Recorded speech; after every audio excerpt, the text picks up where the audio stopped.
Kalyan fans ఎంతో కాలంగా wait చేస్తున్న ఓజీ ఫస్ట్ సింగిల్ వచ్చేసింది. సెప్టెంబర్ 25న రిలీజ్ అవుతున్న ఈ క్రేజీ ప్రాజెక్ట్ ప్రమోషన్ ని సాంగ్ తో మొదలుపెట్టారు. పవన్ కళ్యాణ్ కు ఎలివేషన్ ఇచ్చే ఈ సాంగ్ ఎలా ఉంది?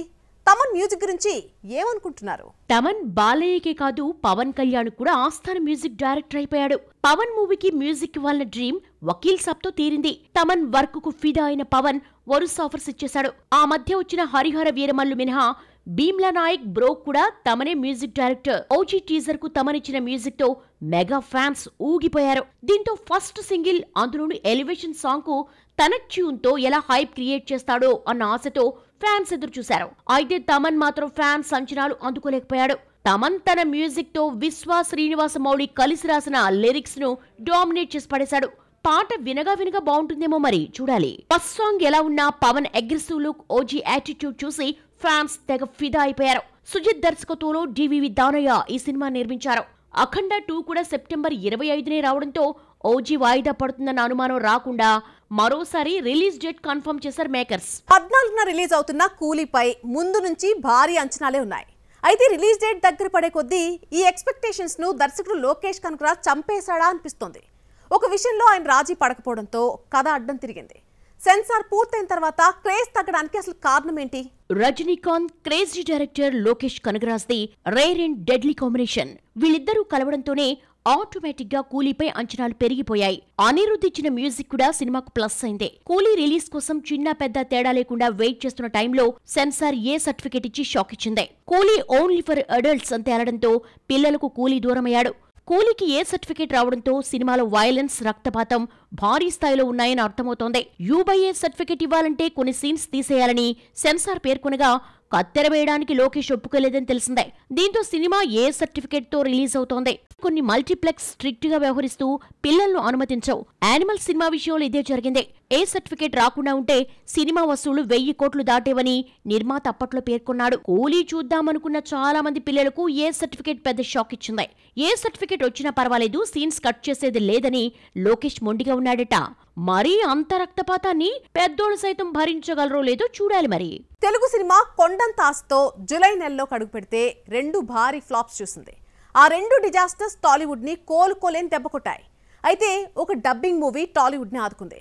జూలై నెలలో వచ్చిన సినిమాలేంటి, వాటి రిజల్ట్ ఏంటి చూద్దాం పదండి. తెలుగు సినిమా 4 నెలలుగా 4 హిట్స్ కూడా చూడలేదు. ఏ నెలకు ఆ నెల ఊరించి ఆశలపై నీళ్లు చల్లుతోంది. జూలై నెలలో కూడా ఇదే పరిస్థితి నెలకొంది. వరుస ఫ్లాప్లో ఉన్న నితిన్ తమ్ముడితో వస్తే కెరియర్లోనే బిగ్గెస్ట్ డిజాస్టర్ చూశాడు.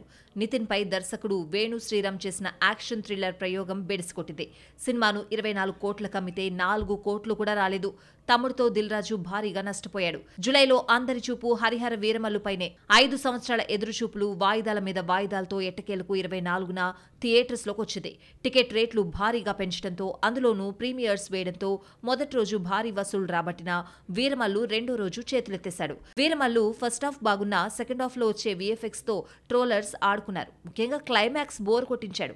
దీంతో ఫస్ట్ హాఫ్ బాగుందన్న ఇంప్రెషన్ ని సెకండ్ హాఫ్ చెరిపేసింది. ప్రేక్షకులకు నచ్చిన సీన్స్, విఎఫ్ఎక్స్ ను ట్రిమ్ చేసినా అప్పటికే జరగాల్సిన నష్టం జరిగిపోయింది. వరల్డ్ వైడ్ 125 కోట్లకు బిజినెస్ జరుపుకుంటే 68 కోట్లు మాత్రమే వచ్చింది. ఈ 68 కోట్లలో ప్రీమియర్స్, ఫస్ట్ డే కలెక్షన్సే 50 కోట్లుండడం విశేషం. ఇక చిన్న సినిమాలు ఎన్నొచ్చినా అడ్రస్ గాలంతైపోయాయి. కిరీటి హీరోగా పరిచయమైన జూనియర్ ఎక్కువ థియేటర్స్ లో రిలీజ్ అయినా సరే ఉపయోగం లేకుండా పోయింది. ఓ భామ అయ్యో రామాతో సుహాస్ మరో ఫ్లాప్ చూశాడు. రీసెంట్ గా రిలీజ్ అయిన విజయ్ దేవరకొండ కింగ్డమ్ భారీ టార్గెట్ తో బరిలోకి దిగింది. సినిమా గట్టెక్కాలంటే 55 కోట్లు రాబట్టాలి. వీకెండ్ అయితే గానీ కింగ్డమ్ సేఫ్ అవుతుందా లేదో తెలుస్తుంది. ఫ్లాప్ లో డిజాస్టర్స్ తో సతమతమవుతున్న జూలై నెలను డబ్బింగ్ సినిమా మహా అవతార్ నరసింహ ఆదుకుంది. భక్త ప్రహ్లాద నరసింహ అవతారం గాథను యానిమేటెడ్ మూవీగా తీశారు. హోంబళే ఫిల్మ్స్ తీసిన ఈ సినిమా పాన్ ఇండియా హిట్ కావడం విశేషం. సినిమాలో వరాహ అవతారం, నరసింహ అవతారం సృష్టించిన యాక్షన్ బీభత్సానికి ప్రేక్షకులు ఫిదా అయ్యారు. తెలిసిన కథ అయినా కథనంతో ఆకట్టుకున్నాడు దర్శకుడు అశ్విన్ కుమార్. మహా అవతార్ నరసింహను 15 కోట్లతో నిర్మిస్తే 8 రోజుల్లో 30 కోట్ల షేర్, 50 కోట్ల గ్రాస్ రాబట్టింది. తెలుగు రైట్స్ ను 4 కోట్లకు అమ్మగా ఇప్పటికే 7 కోట్ల షేర్ వచ్చింది. వీక్ డేస్ లోనూ మంచి వసూలు రావడంతో తెలుగులో ఈ వీకెండ్ కు 10 కోట్ల షేర్ మార్క్ దాటేనుంది. రీ రిలీజెస్ విషయంలో మహేష్ బాబుకు మహేష్ బాబే పోటీ. ఫస్ట్ డే కానీ ఓవరాల్ గా కలెక్షన్లు కానీ మహేష్ ను మించిన వాడు లేడు. ఫస్ట్ సెకండ్ ప్లేస్ లో సూపర్ స్టార్ వే. 9న రీ రిలీజ్ అవుతున్న అతడుతో తన రికార్డును తనే బ్రేక్ చేస్తాడా? రీ రిలీజ్ మూవీస్ తో మహేష్ బాబు సరికొత్త రికార్డ్ క్రియేట్ చేస్తున్నాడు. ఆయన సినిమా రీ రిలీజ్ అయితే చాలు ఫ్లాప్ హిట్ అన్న తేడా లేదు. ఆ మధ్య వచ్చిన ఫ్లాప్ మూవీ కలేజా కూడా సత్తా చాటింది. గుంటూరు కారం తర్వాత కనిపించని సూపర్ స్టార్ మళ్ళీ ఎప్పుడొస్తాడో తెలీదు. ఆ బెంగను రీ రిలీజ్ మూవీస్ తీరుస్తున్నాయి. గుంటూరు కారం రిలీజ్ అయి ఏడాదిన్నర దాటినా రీ రిలీజెస్ ఫ్యాన్స్ లో జోష్ తీసుకొస్తున్నాయి. కలేజా అప్పట్లో ఫ్యాన్స్ కే నచ్చకపోవడంతో సినిమాను ఫ్లాప్ చేశారని ప్రీ రిలీజ్ ఈవెంట్ లో నిర్మాత వ్యాఖ్యానించారు. ఇలాంటి ఫ్లాప్ సినిమా రీ రిలీజ్ అయి రికార్డులన్నింటినీ బద్దలు కొట్టింది. 10,78,00,000 కలెక్ట్ చేసి తెలుగు రీ రిలీజెస్ అన్నింటిలో ఎక్కువ రాబట్టిన సినిమాగా నిలిచింది.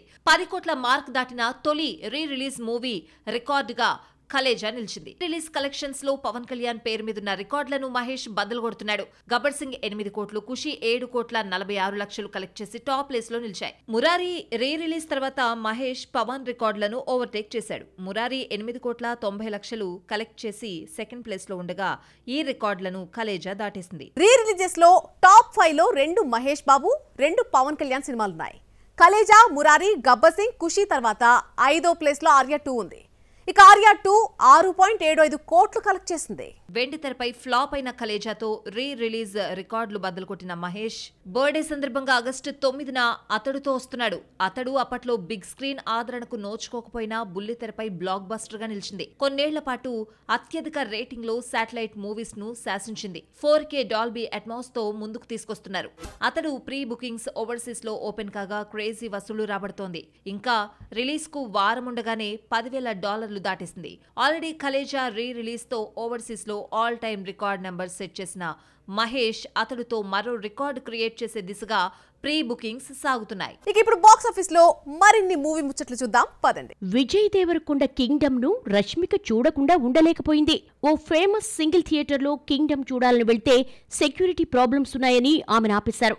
దీంతో మారు వేషంలో మరో సింగిల్ థియేటర్లో సినిమాను రష్మిక చూసిందని ఓ ఇంటర్వ్యూలో నిర్మాత తెలిపిన వీడియో వైరల్ అవుతోంది. కింగ్డమ్ చూశాక మనం కొట్టినాం అంటూ ట్వీట్ చేసింది రష్మిక. ప్రేమికులుగా కాకుండా ఫ్యామిలీగా ఫీల్ అవుతున్న ఈ జంట 7 అడుగులు ఎప్పుడేస్తారని అడుగుతున్నారు నెటిజన్లు. అక్కినేని ఫ్యామిలీ 3 తరాల హీరోలు ఏఎన్ఆర్, నాగార్జున, చైతు, అఖిల్ కలిసి నటించిన మనంను ఈ నెల 8న జపాన్లో రిలీజ్ చేస్తున్నారు. ఎన్టీఆర్, ప్రభాస్, రజనీకాంత్ల నాకు జపాన్లో ఫ్యాన్స్ ఉన్నారు. సినిమా వచ్చిన 11 ఏళ్ల తర్వాత జపాన్లో రిలీజ్ చేస్తున్న సందర్భంగా వర్చువల్ ప్రమోషన్స్ లో నాగార్జున పాల్గొంటాడు. అశ్విన్ బాబు నటిస్తున్న సినిమా వచ్చినవాడు గౌతమ్. ఆల్రెడీ టీజర్ రిలీజ్ కాగా హీరో బర్త్డే సందర్భంగా పోస్టర్ తో పాటు మేకింగ్ రిలీజ్ చేశారు. మామిడాల ఎంఆర్ కృష్ణ దర్శకత్వంలో రూపొందుతోన్న ఈ సినిమాను గణపతి రెడ్డి నిర్మిస్తున్నారు. అశ్విన్ తో రియా సుమన్ జతకడుతోంది. విజయ్ దేవరకొండ కింగ్డమ్ ప్రమోషన్స్ లో బిజీగా ఉన్నాడు. ప్రెస్ మీట్ లో మాట్లాడుతూ అర్జున్ రెడ్డి సినిమాకు 5 లక్షలు తీసుకున్నారని, అప్పట్లో అదే ఎక్కువన్నారు. సినిమాకు ముందుగా దేవరనాయక అన్న టైటిల్ అనుకున్నామని, ఎన్టీఆర్ దేవర కోసం టైటిల్ మార్చామన్నాడు. కింగ్డమ్ పార్ట్ 2 స్టార్ హీరో ఉంటాడని, రానా కనిపిస్తాడన్న వార్తల్లో నిజం లేదన్నాడు విజయ్.